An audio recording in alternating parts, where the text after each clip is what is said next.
صلی اللہ علیہ وسلم نے فرمایا انسان اللہ سے دعا مانگتا ہے, زندگی بھر مانگتا رہتا ہے, اور اللہ زندگی بھر دعاؤں کو قبول کرتے رہتے ہیں, لیکن اس کو نظر نہیں آ رہا ہوتا. اس کو نظر کہ اللہ اپنے طریقے سے دعا قبول کرتا ہے. اگر اللہ ایسے دعا قبول کرے نا, آپ نے ادھر کہا اے اللہ میری تنخواہ ڈبل کر دے, آفس گئے باس نے کہا کہ جناب نئے وزیر اعظم نے جو اعلان کیا ہے اس کی منظوری ہو گئی, ٹھا ٹھا کر کے ایسے دعائیں قبول ہونا شروع ہو جائیں تو غیب پر ایمان ختم. پھر تو دعا کی ترغیب دینے کی ضرورت ہی نہیں رہے گی.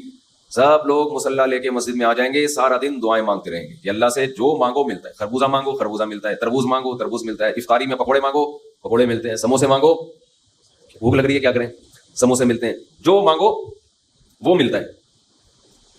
تو دعائیں تو لازمی قبول ہوتی ہیں, لیکن انداز وہ ہوتا ہے جو اللہ کرتے ہیں. اللہ کہتے ہیں میں اپنے طریقے سے کروں گا. اب اس کی بڑی لمبی چوڑی تفصیل ہے کہ کیسے قبول ہوتی ہے. بعض دفعہ جو چیز مانگ رہے ہیں اللہ وہی دے دیتا ہے آپ کو, بعض دفعہ اس کا متبادل دے دیتا ہے, آلٹرنیٹ دے دیتا ہے, بعض دفعہ نہ آلٹرنیٹ دیتا ہے نہ وہ چیز دیتا ہے. کوئی مصیبت آنے والی ہوتی ہے, اس دعا کی برکت سے اس مصیبت کو ٹال دیتا ہے. آپ اپنے بیٹے کے لیے بچے کے لیے دعا مانگ رہے ہیں اس کو ٹھیک کرتے, وہ ٹھیک نہیں ہوئی لیکن دوسری نے بیمار ہونا تھا, اللہ نے اس سے وبا کو ٹال دیا. تو جن کا غیب پر ایمان ہوتا ہے وہ تو مانگتے ہیں, اللہ سے مانگتے ہیں. تو پتا ہے بھائی یہ ہو نہیں سکتا کہ جس خدا نے کہا ہے کہ میرے سامنے ہاتھ اٹھاؤ, حدیث میں آتا ہے اللہ میں اتنی غیرت ہے کہ جب کوئی اللہ کے سامنے ہاتھ اٹھا کے مانگتا ہے تو اللہ کو خالی ہاتھ لوٹاتے ہوئے حیا آتی ہے. بڑے سیٹ کے پاس کوئی بھکاری جائے اور پیسے مانگے اور وہ اس کو دھتکار دے تو بھکاری کہے گا نا یار نام تو بڑا سنا تھا آپ کا, بڑے سخی ہو. تو اللہ کو حیا آتی ہے کہ ان ہاتھوں کو خالی لوٹائے, دیتا ہے لازمی. تبھی ہم نے اہل اللہ کو دیکھا ہے کہ مانگتے بہت ہیں, بڑی لمبی لمبی دعائیں مانگتے ہیں. لوگ ان کو بے وقوف سمجھتے ہیں کہ یار یہ ہر وقت مسلح پہ دعائیں مانگتے رہتے ہیں لمبی لمبی, ملتا تو کچھ ہے نہیں. انہیں پتا ہے کہ بہت ملتا ہے اللہ سے مانگنے سے, لیکن اللہ کا انداز ایسا ہوتا ہے کہ صرف وہ مانگیں جن کو غیب پر یقین ہے. یعقوب علیہ السلام ساری زندگی مانگتے رہے اللہ تعالیٰ سے. اس مانگنے کا بدلہ کیا ملا ہے؟ دوسرا بیٹا بھی اللہ نے چھین لیا. عجیب بات ہے یا نہیں ہے؟ پہلا بیٹا گم ہوا تو اللہ سے اس کے ملنے کی دعائیں مانگتے رہے. دعا کیا قبول ہو رہی ہے؟ قحط پڑ گیا, کھانے پینے سے بھی گئے, اس سے بڑی مشکل.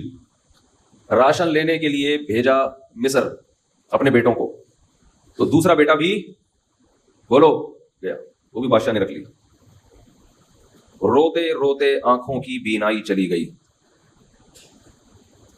آپ کی اولادیں آپ سے کیا کہنے لگی؟ تاللہ تفتأ تذکر یوسف, اللہ کی قسم آپ یوسف کو ابھی تک یاد رکھا ہوا ہے. حتی تکون حرضا او تکون من الہالکین, آپ کی جان نہ چلی جائے. تو زبان سے یہ نہیں کہا کہ میں اللہ سے مانگ مانگ کے تھک گیا ہوں لیکن اللہ دینے کے لیے تیار نہیں ہے, میرا تو دوسرا بیٹا بھی گیا. جب دوسرا بیٹا بھی گیا ہے نا, اس وقت یہ الفاظ کہے کہ آنکھوں کی بینائی چلی گئی. گھر والے کہنے لگے کیا آپ کو ابھی تک یاد ہے؟ کچھ چیزیں غیر اختیاری ہوتی ہیں. اپنے اختیار سے غم کو سوچنا یہ شریعت میں جائز نہیں ہے, لیکن کچھ چیزیں انسان کے اختیار میں نہیں ہوتی. وہ غم جو آپ کے اختیار میں نہیں ہے اس پہ آپ کو گناہ نہیں ملتا بلکہ صبر پہ ثواب ملتا ہے. شریعت میں حکم یہ ہے کہ غم کو بھول جاؤ, اس کو ایک ہی چیز کو لے کے مت بیٹھے رہو. لیکن حضرت یعقوب علیہ السلام کو اپنے بیٹے سے اتنی محبت, ظاہر ہے اس بیٹے میں بہت ساری خصوصیات تھیں.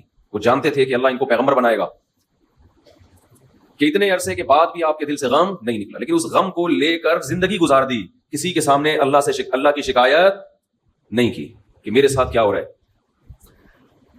اور دعا قبول کیسے ہو رہی ہے کہ دوسرا بیٹا بھی گیا. بیٹوں نے آ کے بتایا کہ آپ کے بیٹے نے چوری کی تھی جس کی وجہ سے بادشاہ نے اس کو رکھ لیا ہے. قال بل سولت لکم انفسکم امرا, باپ نے کہا تم نے جیسے پہلے ایک کہانی گڑھی تھی دوبارہ سے ایک کہانی گڑھ لی ہے. حالانکہ اس دفعہ بیٹے سچ بول رہے تھے, چوری تو نہیں کی تھی لیکن الزام لگا تھا چوری کا. تو یعقوب علیہ السلام نے دوسرے بیٹے کے جانے پہ ایک لفظ ناشکری کا زبان سے نہیں نکالا, بلکہ کیا کہا؟ انما اشکو بثی وحزنی الی اللہ واعلم من اللہ ما لا تعلمون, میں اپنا غم تمہارے سامنے بیان نہیں کرتا, صرف اللہ کے سامنے بیان کرتا ہوں, اور اللہ کے بارے میں وہ کچھ جانتا ہوں جو تم نہیں جانتے.